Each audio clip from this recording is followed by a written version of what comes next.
Hello and welcome to the RogueLands Ultimate Weapon Series. Today we're looking at a sword.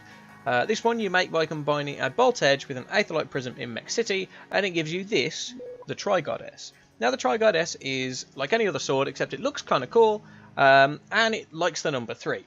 Now it has these 3 prongs on it. You have the regular sword and the 2 floaty bits, which some of you might suspect is something to do with magic, and you'd be absolutely right. The long and short of it is that this weapon functions like any other sword, except when you left click it, it fires 3 projectiles. Projectiles fire off like this. It goes towards your cursor but acts in like a random path. It doesn't necessarily, it doesn't follow it either, it just goes off wherever you select it at first.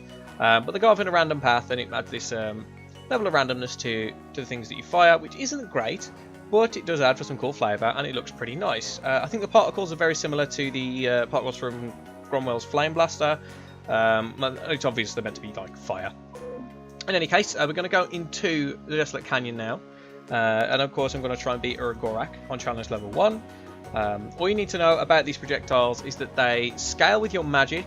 Overall it's 1 to 1, but each projectile does a third of your magic stat. So here I'm doing, 41, 42, I don't know how the rounding's going to work here.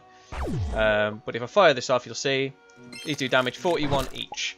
Unfortunately, I don't have that much damage, and the scaling itself is really bizarre, but it still acts as a regular sword, so it's just something where you can get it up close and do some additional damage. Now, the best thing about this sword, and I'll say this openly, is that let me heal as well.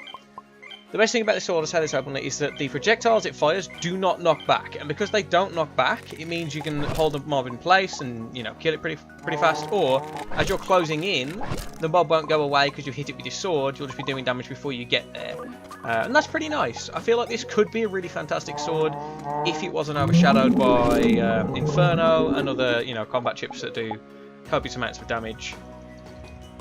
As you can see, 41s do not do a lot to Urgorak, but hitting him with a sword will kill him eventually. And that's it. The boss, again, it isn't that difficult to kill, even with like this weaker weapon.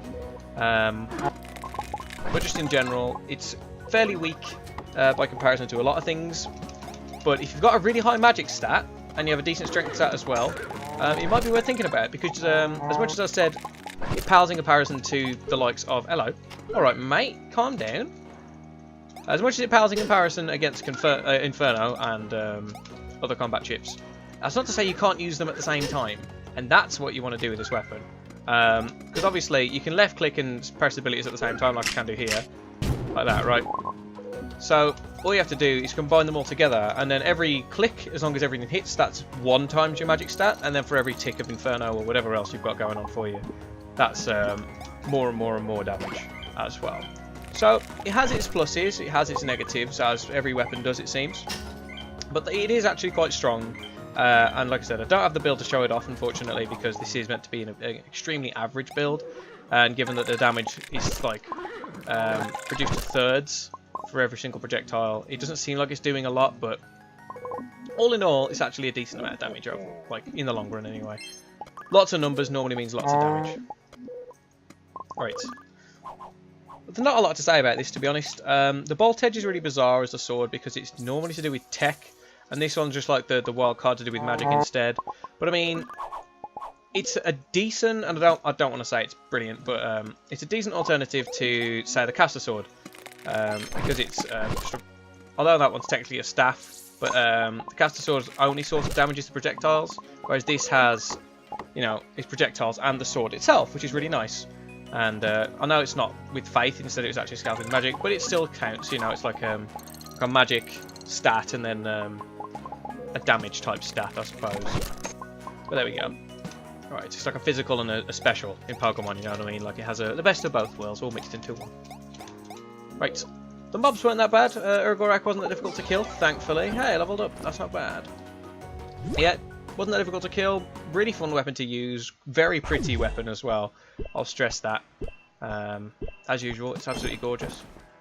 So yeah, great work shown on the modelling. Really good. If you guys are interested in this weapon, again, it's bolt edge and an aetherite prism in Mech City, and it fires 3 projectiles to scale with a third of your magic stat. But that's all I have to say on this one. Obviously, I'm recording some more in bulk just right now, so stay tuned to the channel. There's plenty on the way.